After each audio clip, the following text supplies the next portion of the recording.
నమస్తే times today Telugu news కి స్వాగతం. ముందుగా బులెటిన్ లో హెడ్లైన్. ప్రత్యక్ష ప్రసారం శ్రీ పేర్ని వెంకట్రామయ్య ప్రెస్ మీట్.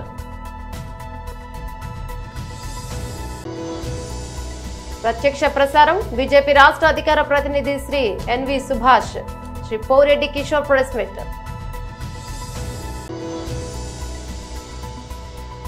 రామోజీరావు గురించి చంద్రబాబు ఎమోషనల్ మాటలు. రామోజీరావు గారి మరణం చాలా బాధాకరం.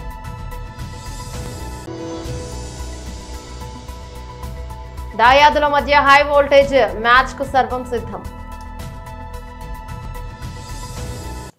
ఏపీలో ఎన్నికల ఫలితాల అనంతరం పలు ప్రాంతాల్లో అధికార టీడీపీ విపక్ష వైసీపీ మధ్య ఉద్రిక్తతలు చోటు చేసుకుంటున్నాయి. దీనిపై మాజీ మంత్రులు పేర్ని నాని, కొడాలి నాని ప్రెస్ మీట్ పెట్టారు. తెలుగుదేశం పార్టీ విధ్వంసాలకు మారణ హోమానికి పాల్పడుతోందని పేర్ని నాని మండిపడ్డారు. గెలిచిన ఎమ్మెల్యేలు వారి నియోజకవర్గాల్లో హింసను ప్రోత్సహిస్తున్నారని ధ్వజమెత్తారు. వారి కార్యకర్తలు చేసే విధ్వంస కాండపై కేసులు నమోదు చేయొద్దని, పోలీసులు జోక్యం చేసుకోవద్దని పైనుంచి చంద్రబాబు డీజీపీ ఎస్పీలకు చెప్తున్నారని పేర్ని నాని ఆరోపించారు. గతంలో యూపీ, బీహార్ రాష్ట్రాలు ఎలా ఉండేవో ఇప్పుడు ఏపీని కూడా తండ్రి కొడుకులు హింసాత్మక రాష్ట్రంగా తయారు చేస్తున్నారని విమర్శించారు. మర్డర్ కేసుల్లో ముద్దాయిలుగా ఉన్న వారు రౌడీ షీటర్లు కూడా స్థానిక సీఐలను, డీఎస్పీలను బెదిరించే పరిస్థితి వచ్చిందని, ఏరా ఉద్యోగం చేయాలని లేదా, ఉంటావా నువ్వు ఇక్కడ అంటూ మాట్లాడుతున్నారని, దీనికి సంబంధించి తమ వద్ద వీడియో సాక్ష్యాలున్నాయని పేర్ని నాని స్పష్టం చేశారు. ఈ వీడియో ఆధారాలు హైకోర్టుకు ఇవ్వబోతున్నామన్నారు. నియోజకవర్గానికి ఆ నియోజకవర్గం ఎమ్మెల్యేలు గెలిచిన వారు ప్రోత్సహిస్తూ పైనుంచి చంద్రబాబు నాయుడు డీజీపీకి, ఎస్పీలకి కేసులు కట్టబాకండి, మా కార్యకర్తలు చేసేటువంటి ధ్వంసాన్ని మీరు విట్నెస్ గా చూస్తూ ఉండండి తప్పితే మా వాళ్ళని ఎక్కడ ఆపటానికి వీల్లేదు, మీరు పోలీసు ఉద్యోగం చేయటానికి వీల్లేదు అని చెప్పని వాళ్ళ పోలీసులు చేతులు కట్టి ఈ ధ్వంసరచన చేస్తున్నాడు. ఈ రాష్ట్రానికి గతంలో బీహార్ ఎట్లా ఉండేదో, లేదా ఒక ఉత్తరప్రదేశ్ ఎట్లా ఉండేదో, ఇవాళ ఆంధ్రప్రదేశ్ రాష్ట్రాన్ని కూడా ఒక హింసా రాష్ట్రంగా, హింసా రాజ్యంగా ఆయన తయారు చేస్తున్నటువంటి తండ్రి కొడుకు ఇద్దరు కలిసి చేస్తున్నటువంటి పరిస్థితులు ఇవాళ ఎంత అంటే పోలీసులు అంటే కాపాడవలసినటువంటి అరాచక శక్తుల్ని, రౌడీ మోకల్ని, రౌడీల్ని అరికట్టాల్సినటువంటి పోలీసులు కనీసం దారుణంగా గ్రామాల్లో, పట్టణాల్లో మర్డర్ కేసు ముద్దాయిలు, రౌడీ షీటర్స్ అందరూ కూడా స్థానిక సీఐల్ని, డీఎస్పీల్ని ఎరా ఉద్యోగం చేయాలని లేదా, ఉంటావరా నువ్వు ఎక్కడ అని మాట్లాడుతున్నా కూడా కనీసం అన్ని వీడియోలు ఉన్నాయి. ఇవన్నీ హైకోర్టుకి ఇవ్వబోతున్నాం. అన్ని వీడియోలు ఉన్నాయి. స్థానికంగా ఉన్నటువంటి సర్కిల్ ఇన్స్పెక్టర్ని, సబ్ ఇన్స్పెక్టర్ని, డీఎస్పీని, అంటే జిల్లాలో వివిధ ప్రాంతాల్లో జరిగిన ఇన్సిడెంట్లు, ఏరా ఉద్యోగం చేయరా, వీఆర్కి వెళ్తావారా, వీఆర్కి పంపిస్తారా నిన్ను అని మాట్లాడితే కనీసం పోలీసులు ఆ రౌడీల్ని ఆపే ప్రయత్నం చేయటం కానీ, అమాయకులైనటువంటి అంటే ఒక ఉదాహరణకి బందర్లో తీసుకుందాం. గొడుగుపేటలో ఎంకుల్ గారు బంకెదురుగుండా సందులో యాదవ్ కుటుంబం, తల్లి కొడుకు ఇద్దరే ఉంటారు. గేదకి పాలు పితికి బతుకుతారు, పాలు అమ్ముకున్న యాదవులది గొడుగుపేటలో కేసు లేదు. దీని మీదేమో కౌంటర్ కేసు, వీళ్ళ మీదేమో చిన్న కేసు. ఆ అమ్మాయిని పచ్చిగా మాట్లాడి పట్టుకోరాని చాటు పట్టుకున్నా కూడా పోలీసులు అక్కడికి వచ్చి స్టేట్మెంట్, భార్య స్టేట్మెంట్ ఇస్తుంటే ఆ ఏఎస్ఐ ఉన్నాడు అక్కడ, తెల్ల జుట్టు, అది చెప్తున్నారు తెల్ల జుట్టు ఏఎస్ఐ అండి, ఎక్కడ ఏఎస్ఐ మాకు తెలియదు కానీ తెల్ల జుట్టు అతంది, నన్ను సంతకం పెట్టద్దు అంటాడు, మేము మొగుడు పెడతాడులే నువ్వు పెట్టబాగా అంటాడు. నన్ను కదా కొట్టింది, నన్ను కదా తిట్టింది. ఎవరు కంచేచ్చి అనుమేస్తుంటే, పోలీసే ఈ రకంగా ప్రవర్తిస్తుంటే, దగ్గరుండి గూండాయిజం చేస్తుంటే ఏం చేయాలి? ఇక ఇళ్ల మీదకి పట్టి ధ్వంసం చేస్తే బలరాన్పేటలో వడ్డెర కులస్తురాలు భద్రరావు గారి కోడలు, భద్రరావు అని ముఠా మేస్త్రి, కూలీ ముఠా మేస్త్రి, అంజి అని చెప్పని అంజి భార్య, అమ్మాయి ముగ్గేసుకుంటుంటే తాగి 10 మంది రౌడీలు ఆ అమ్మాయి కాళ్ళ మధ్యకి బాంబులేసి అమ్మాయి ముగ్గేసుకుంటుంటే ఇంటి ముందు కాళ్ల మధ్యకి బాంబులేసి ఏమే నీ మొగుడున్నాడా అని చెప్పని దౌర్జన్యానికి వెళ్తే ఆ అమ్మాయి తిరిగి ఏమయ్యా బాంబులు నా మీద వేస్తావా, నువ్వు గెలిస్తే మీ ఊరేగు మా మీద దౌర్జన్యం చేస్తారా, నా మొగుడితో ఏం పని నీకు అని చెప్పని అడిగితే ఇంట్లోకి వెళ్ళి ధ్వంసం చేశారు. కేసు లేదు, తిరగబడ్డారు అప్పుడు వాళ్ళు.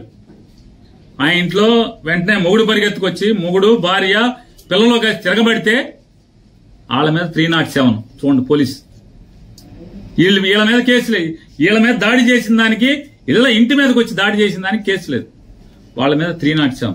దాంట్లో మళ్ళీ ఎంత పోలీసు ఎంత దిగజారిపోయే వ్యవస్థ అంటే ఇదన్నీ సాక్ష్యం, కళ్లతో సాక్ష్యం చూస్తూ కూడా. నేను గొడవ జరుగుతుందని బందర్ డీఎస్పీ గారికి ఫోన్ చేశాను, బలవాన్పేటలో గొడవ జరుగుతుంది. ప్రత్యక్ష ప్రసారం బీజేపీ రాష్ట్ర అధికార ప్రతినిధి శ్రీ ఎన్వి సుభాష్ మరియు శ్రీ పోరెడ్డి కిషోర్ ప్రెస్ మీట్. ఈరోజు ప్రెస్ కాన్ఫరెన్స్లో శ్రీ ఎన్వి సుభాష్ గారు రాష్ట్ర అధికార ప్రతినిధి, అట్లాగే శ్రీ విఠల్ గారు రాష్ట్ర అధికార ప్రతినిధి, వారి ఇరువురితో పాటు నేను కిషోర్ పోరెడ్డి రాష్ట్ర అధికార ప్రతినిధిని పాల్గొంటున్నాం. ముందుగా సుభాష్ గారిని మాట్లాడవలసిందిగా కోరుతున్నాను. అందరికి నమస్కారం. మూడోసారి ముచ్చటగా శ్రీ నరేంద్ర మోదీ గారు ఎన్డీఏ పక్ష నేతగా ఇవాళ ఎన్నుకోబడిన సందర్భంగా, అలాగే ఎల్లుండి మరి కర్తవ్య పథ్లో ఢిల్లీలో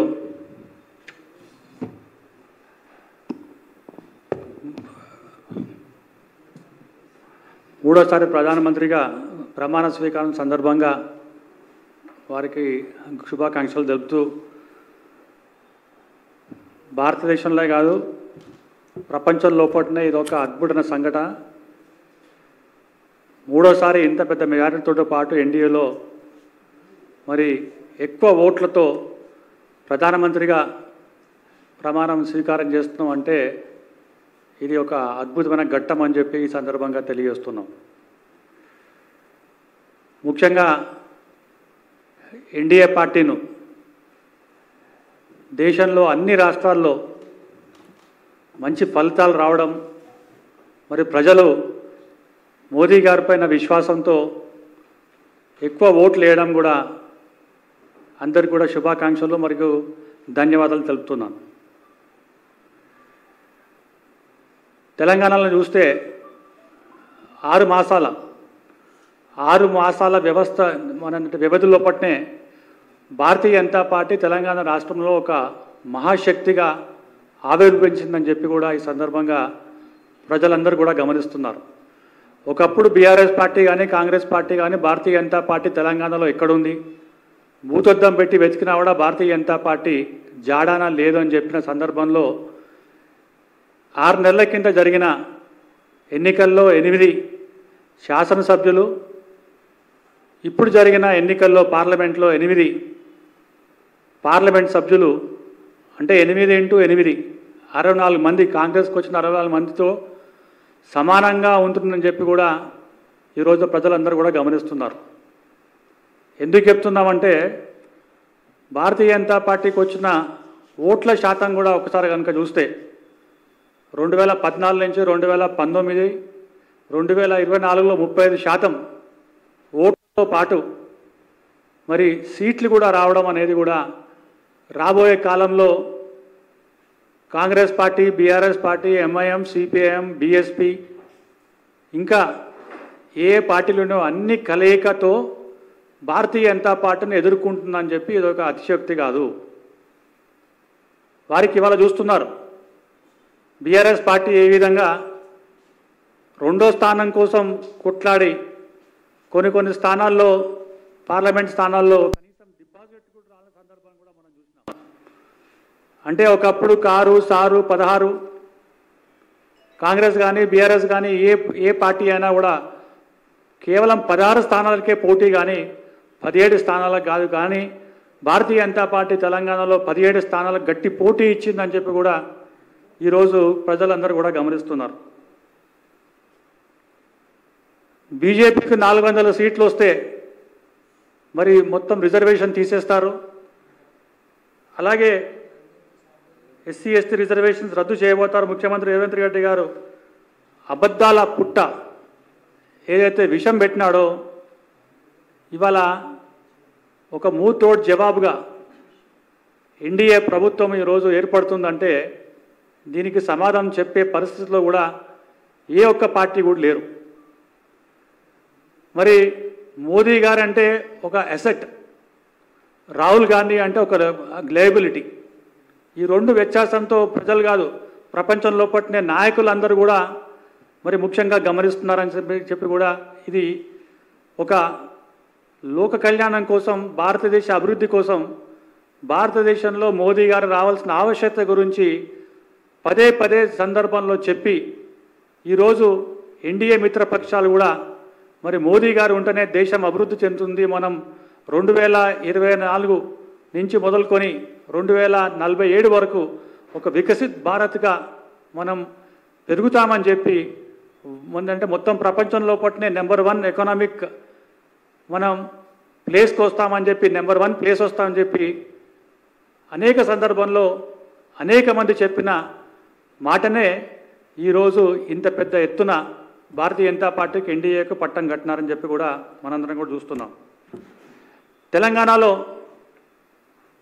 ఈ విషయాన్ని కాంగ్రెస్ పార్టీ పదే పదే మేము రిఫరెండం అని చెప్పి రేవంత్ రెడ్డి గారు 17 స్థానాలకు మాకు 15 నుంచి 16 స్థానాలు వస్తాయని చెప్పి రిఫరెండం పార్లమెంట్ స్థానంలో గెలుస్తాం, రాహుల్ గాంధీ గారు ప్రధానమంత్రి అవుతారు, మాకు వచ్చిన స్థానాలతో కాకుండా మా ఏంటంటే మిత్రపక్షాలు కూడా మొత్తం భారతదేశంలో ఒక పెద్ద ఎత్తున ఒక ఏంటంటే వ్యవస్థను నిర్మాణిస్తామని చెప్పిన సందర్భంలో ఇవాళ 8 సీట్లు పార్లమెంట్ సభ్యులు, అది కూడా బీఆర్ఎస్తో పొత్తు పెట్టుకొని ఇండైరెక్ట్గా పొత్తు పెట్టుకొని గెలిచిన ఒక సీన్ను మనం అందరం కూడా చూసినాం. మనం ఇవాళ రేవంత్ రెడ్డి గారు చెప్పిన మాటలు రిఫరెండం, నేను అదే రిపీట్ చేస్తున్నాను, రిఫరెండం 16 స్థానాలు వస్తాయని చెప్పినారు.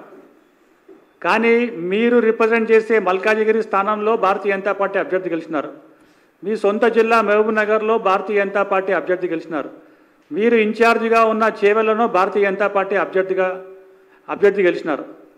మీకు ఖమ్మంలో రిప్రజెంటేషన్ లేదు, ఖమ్మం బ్యాచ్ గెలిపించినారు కాంగ్రెస్ పార్టీ అభ్యర్థులను, నల్గొండలో నల్గొండ బ్యాచ్ అభ్యర్థులను గెలిపించినారు. రామోజీరావు గురించి చంద్రబాబు ఎమోషనల్ మాటలు. రామోజీరావు గారి మరణం చాలా బాధాకరమని అన్నారు.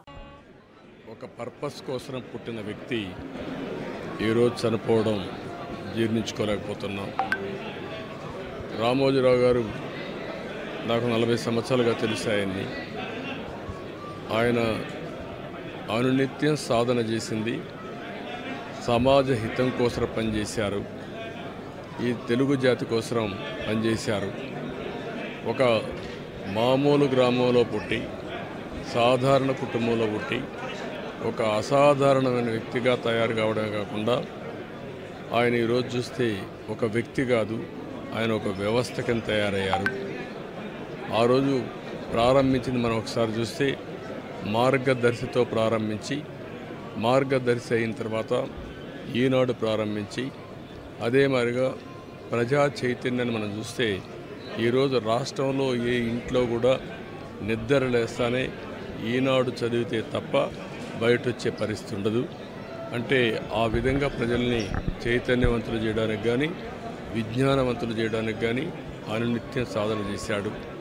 ఆయన ఏ పని చేసినా కూడా నేను మొదటి నుంచి కూడా చూశాను, రాజీ లేదు. 40 ఏళ్ళుగా నేను ఆయనతో కలిసి ఉన్నప్పటికి కూడా, ఆయన పరిచయం ఉన్నప్పుడు కూడా ఏ రోజు కూడా ఆయన ఒకటే చెప్పేవాడు, మీరు ఏమి చెప్పినా నేను మాత్రం ధర్మం ప్రకారమే పనిచేస్తాను, విధి నిర్వహిస్తాను తప్ప నేను ఎల్లప్పుడూ ప్రజాపక్షానే ఉంటానని చెప్పి స్పష్టంగా చెప్పిన వ్యక్తి రామోజీరావు గారు. అంతేకాకుండా నిన్న చనిపోయే వరకు ఆయనకు ఒకటే కోరిక, నా కోరిక అంతా కూడా నేను అనునిత్యం పనిచేసి పని చేస్తూ పనిలో చనిపోగలిగితే అది నాకు ఆనందంగా ఉంటుంది. అంతేకాదు నేను చేసే ప్రతి నిమిషం నేను బ్రతుకున్నంత వరకు ప్రజల కోసం పనిచేయాలి, పనిచేస్తూనే ఉండాలని చెప్పిన వ్యక్తి రామోజీరావు గారు. కానీ ఈరోజు మనం చూస్తూ ఉంటే ఆయన నిర్మించిన వ్యవస్థలు శాశ్వతం. ఒక ఈనాడు శాశ్వతం, అదే మరి ఈటీవీ శాశ్వతం. ఇది కాకుండా చిత్ర పరిశ్రమ కూడా ఎనలేని సేవలు అందించాడు. ఈరోజు రామోజీ ఫిల్మ్ సిటీ మీరు చూస్తే దేశంలోని ఒక అత్యున్నతమైన స్టాండర్డ్స్లో రామోజీ ఫిల్మ్ సిటీ తీసుకొచ్చి ఆయన అనునిత్యం చెప్పేవారు, నేనేదో ఒక కమర్షియల్ కాంప్లెక్స్ కట్టచ్చు, వ్యాపారాలు చేయొచ్చు, నా వల్ల ఈ సిటీకి లాభం రావాలి, అదే మరి రాష్ట్రానికి ఆదాయం రావాలి, టూరిజం కింద ఉండాలని చెప్పి చేశారు. అలాంటి ఒక మహానాయకుడిని ఈరోజు పోగొట్టుకున్నాం. తెలుగు జాతి వెలుగు, తెలుగు వారి గుండెల్లో చిరస్థాయిగా ఉండే వ్యక్తి, అలాంటి వ్యక్తిని పోగొట్టుకోవడం చాలా బాధ అనిపిస్తుంది. ఏదేమైనా ఆయన ఇచ్చిన స్ఫూర్తి ఉంది. నా జీవితంలో ఎన్నో సంఘటనలు, నాకు ఎప్పుడైనా క్లిష్టమైన సమస్య వస్తే ఆయనతో నేను కన్సల్ట్ చేస్తే దాన్ని ఏం చేయాలనో ధైర్యాన్ని ఇచ్చే వ్యక్తి అతను. అందుకే మొన్న కూడా మీరు చూస్తే ఎప్పుడు ఎన్నికలు వచ్చినా కూడా ఆయన ధర్మాన్ని ఆయన నిర్వహించాడు. ఆయన ఎప్పుడు కూడా ధర్మం సైడే ఉన్నాడు, అదేవిధంగా పనిచేశారు. అందుకే ప్రజల్లో కూడా ఒక అచంచలమైన విశ్వాసం ఆయన పైన. దానికి కారణం ఆయన జీవితం మొత్తం ఆయన సంపాదించిన విశ్వసనీయత. అలాంటి వ్యక్తిని పోగొట్టుకోవడం చాలా బాధేస్తుంది. ఏదేమైనా ఆయన ఆశయాలు తెలుగు జాతికి ఉన్నాయి. ప్రతి ఒక్కరు కూడా ఆయన ఆరాధిస్తారు. అందుకనే ఈరోజు ఒకటే కోరుతున్నా, ఆయన చెప్పిన విషయాలన్నీ నా చెవుల్లో ఎప్పుడూ రింగమంటూ ఉంటాయి, వినపడుతూ ఉంటాయి. తప్పకుండా మళ్ళా తెలుగు జాతిని ఏ విధంగా ముందుకు తీసుకుపోవడానికి, అదే మరి ప్రత్యేకంగా ఆంధ్రప్రదేశ్ నష్టపోయింది, ఆ రాష్ట్రాన్ని అభివృద్ధి చేయడానికి రామోజీరావు గారు ఇచ్చిన స్ఫూర్తితో ముందుకు పోతానని చెప్పి తెలియజేసుకుంటూ, మరొక్కసారి ఈనాడు ప్రేక్షకులకి, ఈటీవీ ప్రేక్షకులకి, రామోజీరావు గారి ఈరోజు ఈ సంస్థలో పనిచేసే సిబ్బందికి, అదే మరి కుటుంబ సభ్యులందరికీ కూడా నా ప్రగాఢ సానుభూతి తెలియజేస్తున్నా. వారికి భగవంతుడు ఒక శక్తిని ఇవ్వాలి. ఆ శక్తితో మళ్ళీ ఈ లెగసీని కంటిన్యూ చేసి రామోజీ గారి యొక్క స్ఫూర్తి చిరస్థాయిగా ఉండడం కోసం వాళ్ళు పనిచేస్తారని చెప్పి ఆశిస్తున్నా. అదే సమయంలో ఆయన ఆత్మకు శాంతి కలగాలని భగవంతుడిని మనస్ఫూర్తిగా ప్రార్థిస్తున్నా. ఆయన చేసిన పనులు శాశ్వతం. భవిష్యత్తులో కూడా తెలుగు జాతి గుర్తుపెట్టుకునే విధంగా చేశారు. అలాంటి ఆయనకు మనశ్శాంతి కలగాలని భగవంతుడిని మనస్ఫూర్తిగా ప్రార్థిస్తూ, తెలుగువారి అందరూ ఆశీస్సులు ఉన్నాయి, ఆ ఆశీస్సులు ఆయనకు ఎప్పుడూ ఉంటాయని చెప్పి కూడా కోరుకుంటూ అందరి దగ్గర సెలవు తీసుకుంటాం. దాయాదుల మధ్య హై వోల్టేజ్ మ్యాచ్ కు సర్వం సిద్ధమైంది. అభిమానులు ఎప్పుడెప్పుడా అని ఎదురు చూస్తున్న హై వోల్టేజ్ మ్యాచ్ సమయం రానే వచ్చింది. చిరకాల ప్రత్యర్థులు భారత్ పాకిస్తాన్ మధ్య పోరుకంతా సిద్ధమైంది. న్యూయార్క్ వేదికగా దాయాదులో నువ్వా నేనా అన్నట్లు తలపడిపోతున్నాయి. అయితే పోటీ ప్రపంచ కప్ లో పాకిస్తాన్ పై భారత్ కు ఘనమైన రికార్డు ఉంది. ఇప్పటి వరకు ఇరు జట్లు 7 సార్లు తలపడగా 6 సార్లు టీమిండియా విజయం సాధించింది. ఒక్కసారి మాత్రమే పాక్ గెలిచింది. మరోవైపు ఈ వరల్డ్ కప్ లో ఐర్లాండ్ పై ఘన విజయంతో భారత్ నుంచి జోరు మీదుంటే, ఆతిథ్య అమెరికా చేతిలో అనూహ్య పరాజయంతో దాయాది జట్టు తీవ్ర ఒత్తిడిలో ఉంది. ఇక ఐసీసీ మెగా టోర్నీలో కీలక మ్యాచ్ గా భావిస్తున్న భారత్ పాక్ పోర్లో పైచేయి ఎవరితో మరికొన్ని గంటల్లో తేలనుంది. యుద్ధాన్ని తలపించే ఈ హై వోల్టేజ్ మ్యాచ్ కోసం ఇప్పటికే ఇరు దేశాల అభిమానులు 1000 కళ్లతో ఎదురు చూస్తున్నారు. మెగా టోర్నీ కోసం న్యూయార్క్ కొత్తగా నిర్మించిన నాసావ్ కౌంటీ స్టేడియంలో ఆదివారం భారత్ పాకిస్తాన్ మధ్య కీలక పోరు జరగనుంది. గ్రూప్ ఏ లో భాగంగా ఇవాళ ఇండియా వర్సెస్ పాకిస్తాన్ మధ్య 19వ మ్యాచ్ జరగనుంది. 34,000 మంది సామర్థ్యం కలిగిన నాసావ్ స్టేడియం దాయాదుల మ్యాచ్ కి కిక్కిరిసిపోయే అవకాశం ఉంది. కీసర గీతాంజలి ఇంజనీరింగ్ కళాశాలలో గ్రూప్ 1 ఎగ్జామ్ సెంటర్ విజువల్స్ ప్రతిష్టాత్మకంగా చేపడుతున్న గ్రూప్ 1 పరీక్షలు అభ్యర్థులను క్షుణ్ణంగా పరిశీలించి లోపలికి అనుమతి చేస్తున్నారు పోలీసులు. వాటర్ బాటిల్స్, స్మార్ట్ వాచ్లు ఇలాంటివి ఏవి లోపలికి అనుమతులు లేవంటూ మైక్ అనౌన్స్మెంట్ చేస్తున్న కళాశాల సిబ్బంది.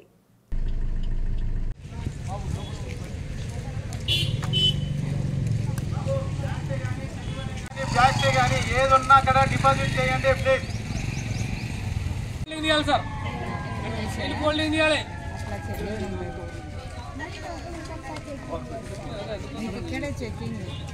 ఫోల్డింగ్ తీయండి, చేతులు ఫోల్డింగ్ తీయండి.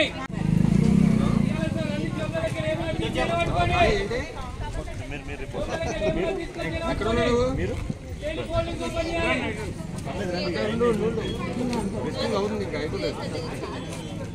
ఫోల్డింగ్లు బైక్ కీలు కార్ కీలు ఉన్నాయి చూడండి.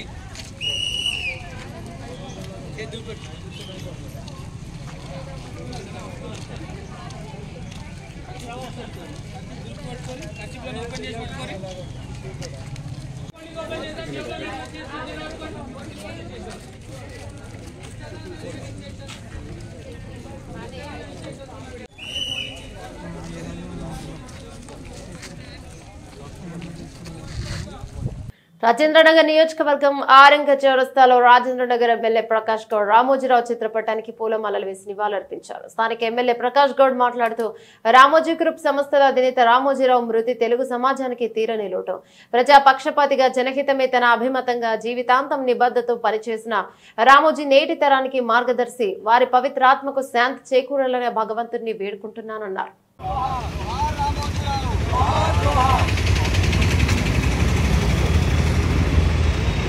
బులెటిన్ ముగించే ముందు హెడ్లైన్స్ మరోసారి. ప్రత్యక్ష ప్రసారం శ్రీ పేర్ని వెంకట్రామయ్య ప్రెస్ మీట్.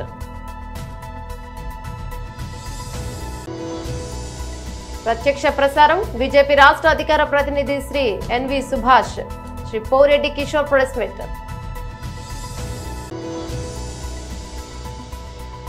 రామోజీరావు గురించి చంద్రబాబు ఎమోషనల్ మాటలు. రామోజీరావు గారి మరణం చాలా బాధాకరం.